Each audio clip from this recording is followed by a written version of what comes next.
So, hi guys! Good morning sa inyong lahat. Happy Blessed Sunday sa atin lahat.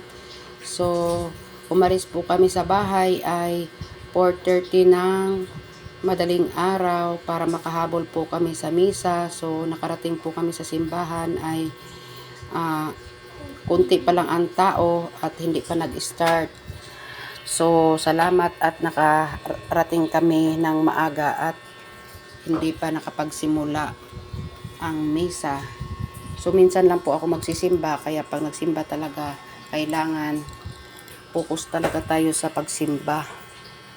So, ayan po, natatapos na po yan, kaya kami nakapag-video ni Hikara.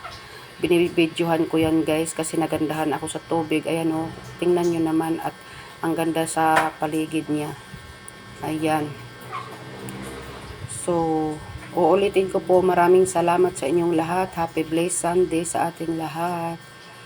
So, kailangan magsimba tayo minsan at pasalamatan natin kung ano mang dumating sa ating buhay na mga pagsubok, mabiyaya man or kung ano pa man, pagsubok. So, kailangan natin pasalamatan yan.